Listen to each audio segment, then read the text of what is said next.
प्यारे दोस्तों, बहुत-बहुत स्वागत है आपका अपने चैनल यूजीसी नेट साहित्य दर्पण में। तो जैसा कि आपको पता है कि हम इस चैनल के माध्यम से एनटीए नेट, जेआरएफ से टीजीटी, पीजीटी खासकर विशेष तौर पर फ्रेंड्स हम ई-एमआरएस पीजीटी हिंदी के लिए क्लास ला रहे हैं। मैं आपको बताती चली जाऊँगी कि यदि आप नेट जेआरएफ की तैयारी कर रहे हैं, तो ये क्लास आपके लिए बहुत ही इम्पोर्टेंट है। यदि आप पीजीटी हिंदी के लिए तैयारी कर रहे हैं, तो डिफ़िकल्टी लेवल का आपको समझ में आएगा कि कैसा प्रश्न बनता है। अच्छा, प्रश्न कैसा बनता है, ये भी मैं आपको एक्सप्लेन करके चली जाऊँगी। कुछ अच्छे प्रश्नों का संकलन मैंने लिया है। कुछ प्रश्न ऐसे हैं, जिनको मैंने टाइप नहीं किया है, मैं आपको ऐसे उच्चारित करके बताती चली जाऊँगी, है ना? तो चलिए वीडियो को प्रारंभ करते हैं फ्रेंड्स, वीडियो को पूरा देखिएगा, बड़े इंपॉर्टेंट प्रश्न हैं और मैं चाहती हूँ कि रिवीजन आपका होना चाहिए। एग्ज़ाम से पहले कुछ इस तरह के प्रश्नों के साथ, है ना? यदि आप रिवीजन कर रहे हैं, तो इस तरह के प्रश्नों को भी आप सॉल्व करते चले जाएँ। सभी मित्र कॉपी पेन अपने पास रखें। मैंने कहा है कि फ्रेंड्स आपको मेरे आंसर बोलने से पहले आपको अपना आंसर चूज़ कर लेना है। एक बात और कहूँगी, जो तेज़ दौड़ता है, ठीक है? अब आपको तेज़ चलना पड़ेगा, इतना मध्यम भी मत चलिए कि पता चले कि आप परीक्षा में क्वालीफाई करने से बहुत पीछे रह जाएँ, है ना? तो तेज़ दौड़ना पड़ेगा, देखो जो तेज़ दौड़ता है वही आगे बढ़ता है ना? तो चलते हैं प्रश्न उत्तरी देख लेते हैं। उम्मीद करती हूँ कि पहले का उत्तर आपने चूज़ कर ही लिया है कि नंददास की किस रचना का संबंध नायक-नायिका भेद से है? तो हमारा जो करेक्ट आंसर है रसमंजरी बी बिल्कुल करेक्ट है। अब बताना चाहूँगी थोड़ा-सा कि न्यू पैटर्न के अकॉर्डिंग यदि हम यूजीसी नेट की बात करें तो परीक्षा का जो पैटर्न चेंज हुआ है, आपको पता है पहले पूछा जाता था ज़्यादा से ज़्यादातर क्रमानुसार प्रश्न, है ना? या एकल प्रश्न यानी एक प्रश्न दिया गया कि हित 84 के रचयिता कौन है? अब हित हरवंश है ना? या पूछ लिया गया कि रौजतुल हकायक के रचयिता कौन है? नूर मोहम्मद, है ना? इस तरह के प्रश्न या फिर ज़्यादातर जो हमारी सूफी रचनाएँ हैं, ज्ञानदीप, प्रेम रतन, हंस जवाहिर, इंद्रावती, मृगावती, चंदायन, है ना? सत्यवती, यहाँ से प्रश्न बने हैं कैसे? प्रश्न बनते थे सही क्रमानुसार लगाने के लिए, लेकिन ये प्रश्न तो आते ही आते हैं। साथ ही साथ अब प्रश्न बनता है कि या तो किसी का कथन दिया रहता है, आपको उसका बताना है किसका कथन है, ठीक है? या तो प्रश्न बनता है कि एक आपके लिए पंक्ति दी गई है, पंक्ति का भाव आपको बताना है कि इस पंक्ति से क्या भाव निकल कर आ रहा है। तो इसके लिए मैं आपको बता दूँ एक छोटी-सी ट्रिक, यदि ऐसी पंक्ति आए तो पंक्ति को 2-3 बार पढ़ें। 2-3 बार पढ़ने के बाद आप ये देखें कि रस है, छंद है, अलंकार है, क्या-क्या चीज़ें इससे निकल कर आ रही हैं। इसके बाद आप देखना आप उसका आंसर ज़रूर निकाल पाएँगे फ्रेंड्स, है ना? तो ये पंक्ति पूछी जाए तो पंक्ति को बड़े भाव से जैसी पंक्ति है उसी भाव से आप रम जाइए, उसी भाव से यदि आप उसको निकालने की कोशिश करेंगे तो आंसर आपको आपसे ज़रूर बनेगा, है ना? दूसरा प्रश्न हमारे स्क्रीन पर है कि सूफी काव्य का उद्देश्य क्या है? उम्मीद करती हूँ आपने आंसर लगा लिया है। राइट आंसर हमारा ए करेक्ट है प्रेम निरूपण, है ना? आज मैंने केवल 25 प्रश्न लिया है फ्रेंड, 25 इस पर हैं।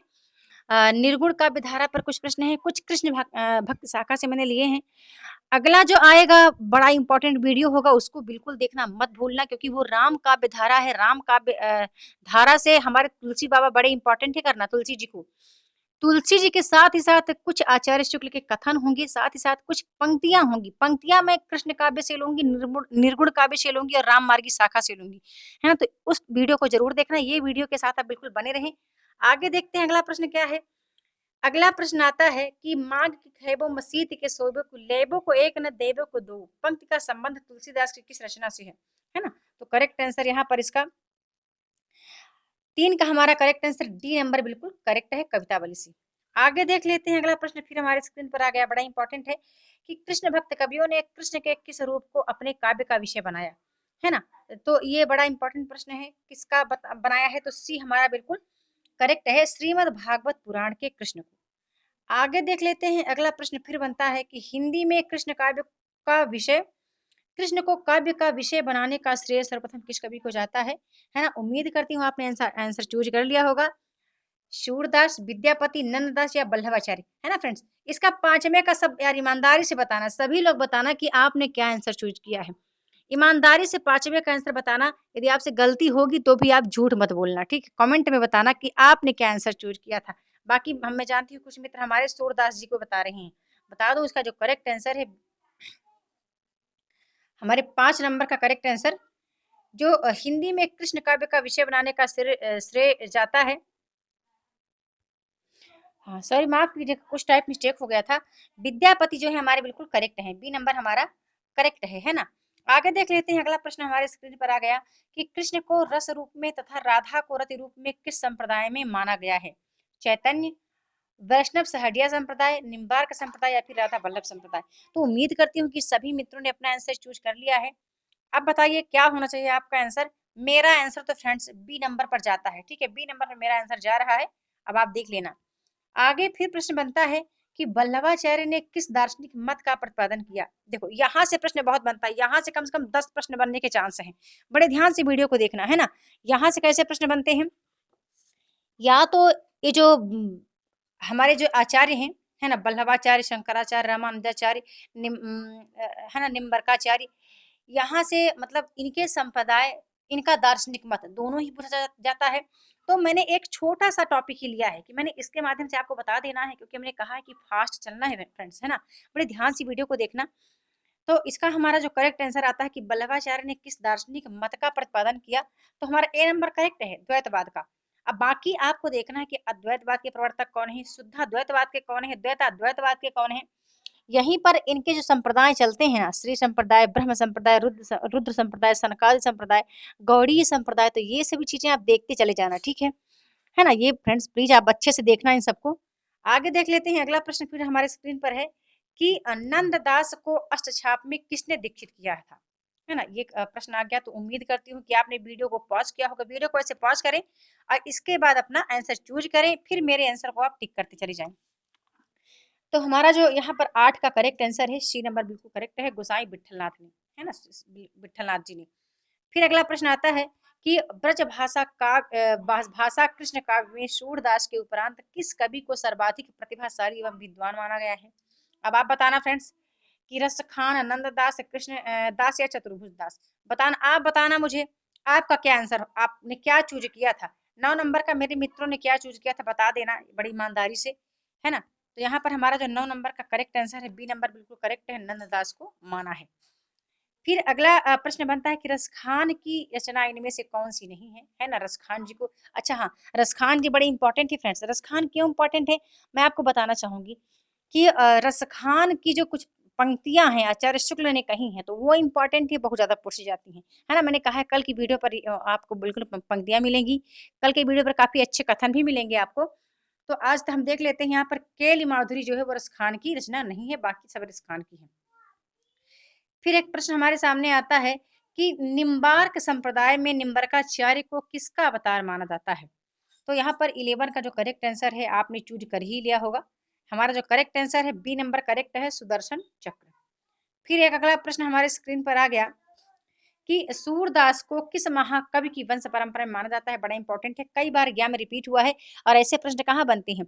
ईएमआरएस के एग्जाम में बनेंगे, या आपके जो ईएमआरएस का एग्जाम है ना, हिंदी का डिफिकल्टी लेवल बताना चाहूंगी, या तो पूछ लिया जाए कि जैसे पूछ लिया जाए कि चतुर दास की रचना क्या है, मीराबाई की रचनाएं क्या है, या नंद दास की रचनाओं को का प्रकाशन वर्ष पूछ ले, या हो सकता है पूछ ले कि स्वामी अग्रदास का संबंध किस भक्ति शाखा से है।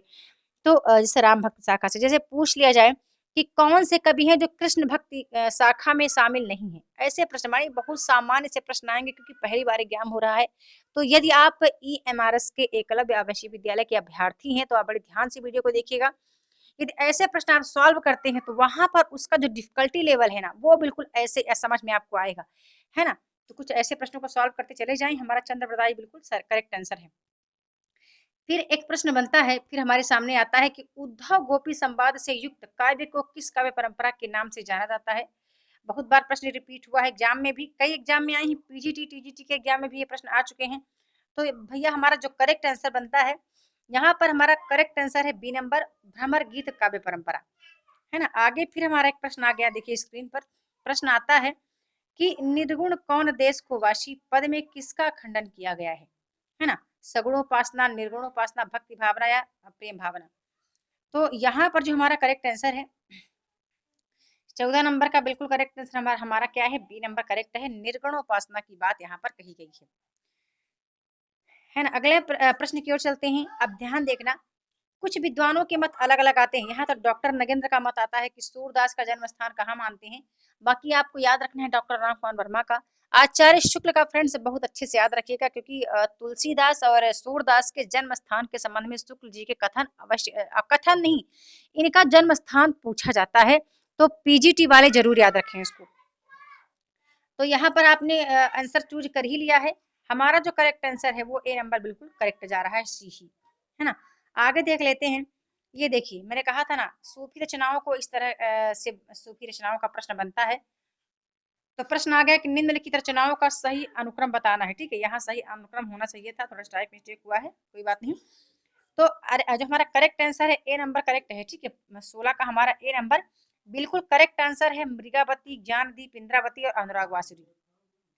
फिर एक प्रश्न हमारा बनता है, फिर प्रश्न बनता है कि सूरदास की भक्ति किस वर्ग के अंतर्गत आती है। ठीक है, दास्य भाव, साख्य भाव, माधुर्य भाव या कोई नहीं, है ना। ये प्रश्न इंपॉर्टेंट है। यहीं पर आपको तुलसीदास की भक्ति को भी याद रखना है, किस वर्ग के अंतर्गत आती है। मीराबाई का भी याद रखना है, रसखान का भी याद रखना है कि किस वर्ग के अंतर्गत ये भक्तियां आती हैं, ये हमारे कवियों की। तो जो करेक्ट आंसर है सूरदास के बारे में, तो सख्य भाव की भक्ति सूरदास की रही है। इस प्रश्न का आंसर सभी मित्र बताएंगे। ठीक है, सूरदास की भक्ति पद्धति का मेरुदंड पुष्टि मार्ग ही है, कथन किसका है ना। प्रभुदयाल मीतल का, डॉक्टर नामवर सिंह का, गुप्त जी का या फिर शुक्ल जी का, है ना। तो जो हमारा 18 नंबर आंसर है फ्रेंड्स, उसका डी नंबर करेक्ट है, आचार्य शुक्ल जी का। अब चलो इसका आंसर सभी लोग बताना। ठीक है, इसका आंसर आप लोग चूज कर लो। 19 का फ्रेंड्स पहले ही आप वीडियो को पॉज करके चूज करो कि जापर दीनानाथ ढरे इस पद में किस प्रकार की भक्ति है।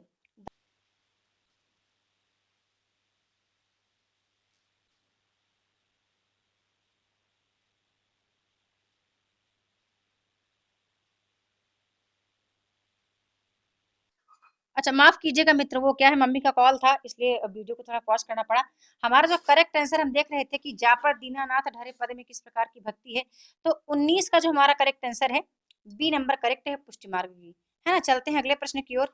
अगला प्रश्न फिर हमारी स्क्रीन पर है, सबने इसका आंसर लगा लिया है, बड़ा अच्छा प्रश्न है, पीजीटी के लिए तो बड़ा इंपॉर्टेंट है। ठीक है, पीजीटी के लिए अब अच्छा हाँ, यह प्रश्न नेट में आया हुआ है। ठीक है, ये जितने प्रश्न बता दूं नेट के प्रश्न के अकॉर्डिंग ही मैंने आज लिए हैं, है ना, कि किस तरह का कंसेप्ट आपका अच्छे से क्लियर है। कल का वीडियो मैंने बार बार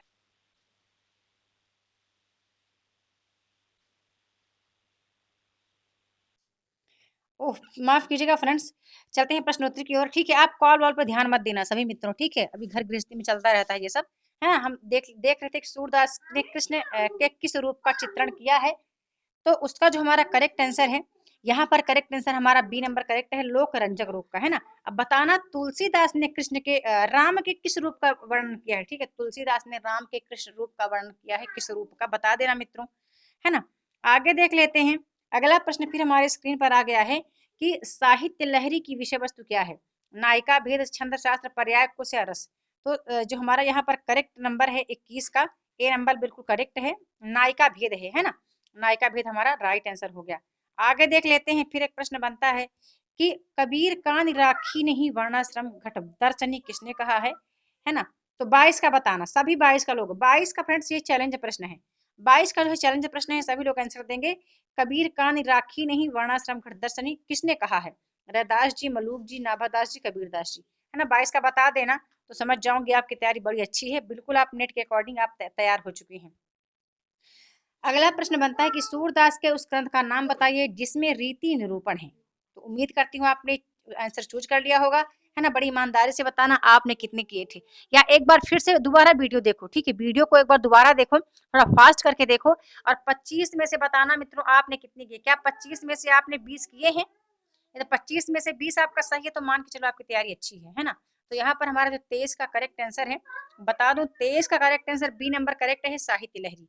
फिर एक अगला प्रश्न स्क्रीन पर आ गया, बड़ा इंपॉर्टेंट है, कबीर के निर्गुण पंथ का आधार भारतीय वेदांत और सूफियों का प्रेम तत्व है, यह विचार किसका है।